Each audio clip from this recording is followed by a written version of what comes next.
नाज़िर सदर doctor Arif Alvi Pakistan British education gateway से virtual खिताब कर रहे हैं, आइए आपको ले चलते हैं।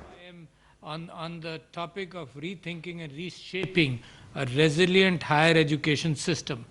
I have been aware and I have experienced the interest of the United Kingdom in education. I have actively participated in a program which was ended a couple of years ago, which was called Alif Elan, and in my constituency we had great cooperation and we were able to include a big spectrum of children into the program, which was Alif Elan, a wonderful program. I believe Pakistan and the world is facing a second wave of the COVID-19 pandemic. But let me tell you that my fascination regarding the ability of to rethink and reshape a resilient higher education system goes back as long as the year 2006, when I spoke in Shenzhen on the possibility of actual less movement of individuals to higher education centers of learning, but the ability with improving technology, and that was 14 years ago, with the ability with improving technology to exchange the knowledge base between different countries of the world. It has been expensive. It was expensive to send students out. Of course, a big quantum of money is required for scholarships to make it easy for people to get higher learning and then come back. What COVID has done, COVID has dragged institutions. COVID has dragged countries into adopting these new highways which existed, but the adoption phenomenon was a little sluggish and it was slow. And I believe had COVID not happened, Pakistan too would have been much slower in adopting this system. Now, what is knowledge? In the early years, always knowledge was enshrined and brought down to books, and the teachers, when they interacted with students, they opened that gateway for the students to learn from the books. And the interaction between the teacher and the student was one that the teacher guided which doors have to be opened and how they have to be opened, and in case of difficulties to guide the student in the learning process. That has been a traditional system of brick and mortar, a factory of education where the students went into the system and came out after 12 years or 13 or 14 years having educated themselves. Today, with distance learning, the possibility of distance learning, and Pakistan established the Allama Iqbal Open University on the pattern of the British University, as well British Open University, as well as a virtual university in Islamabad.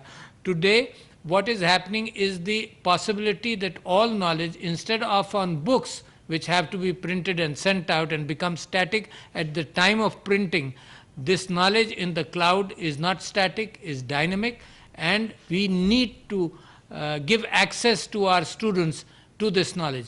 That is the hybrid system, of course, and that is where the faster we move, the easier it will become for people in Pakistan.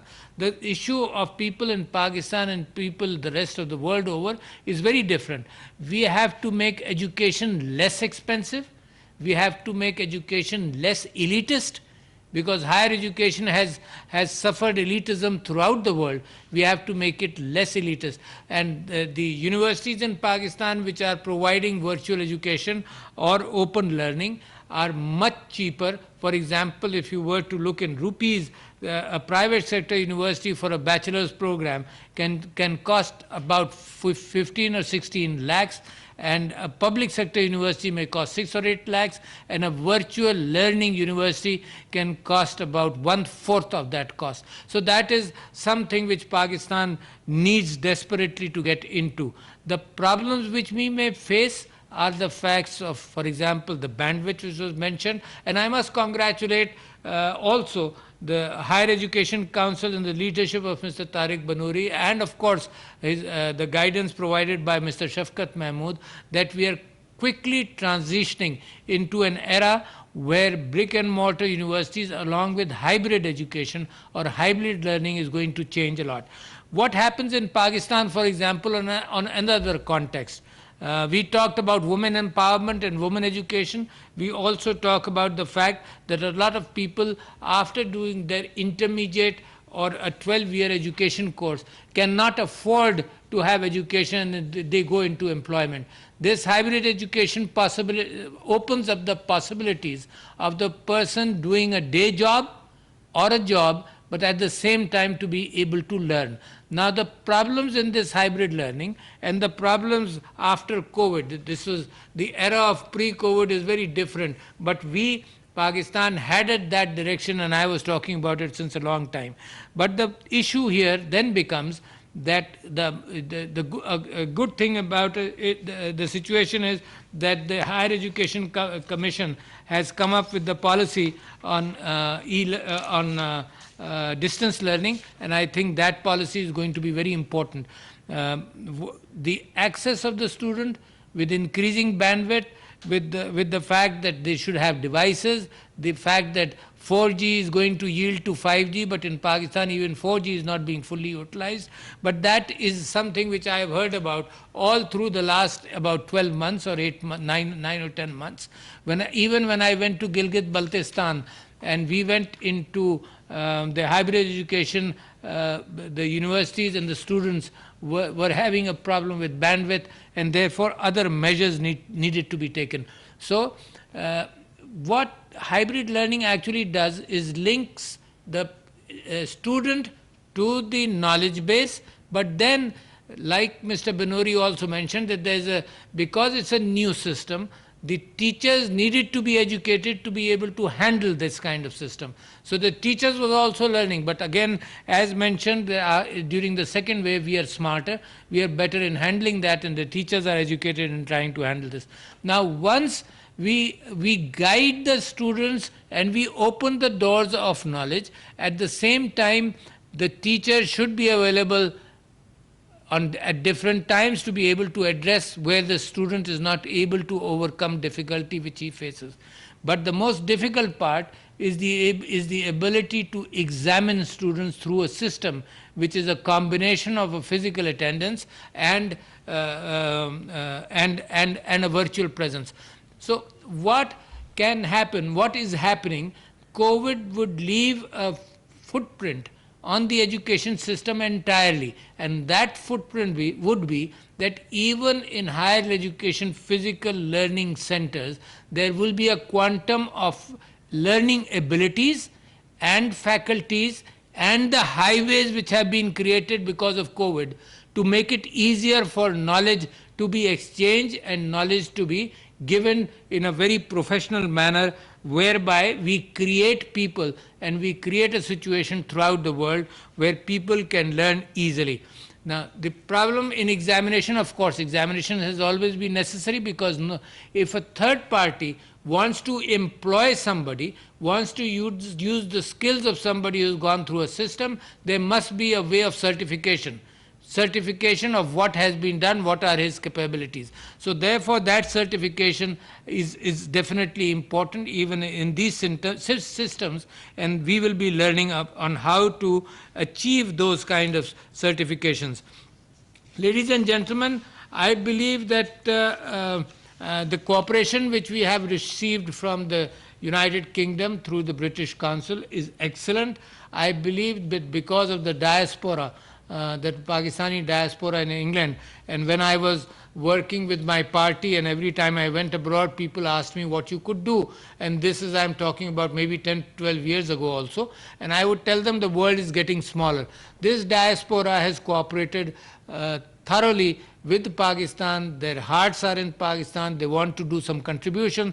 The professionals have increased their communication with professional universities, whether it is medicine, engineering or technology, in different ways, and trying to guide our universities to come forward and sharing their skills and knowledge with our universities.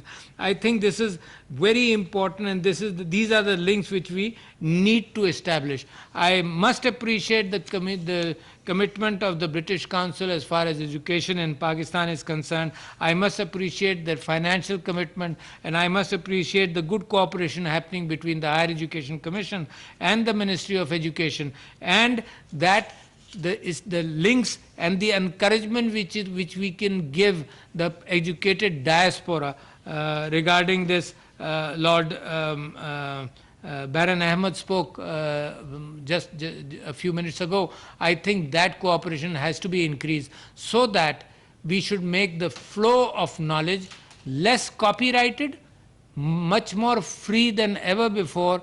If we want the world to make progress, it is important that knowledge should be less expensive, because there is misery, there is poverty throughout the world, and poverty can be eliminated by two major factors.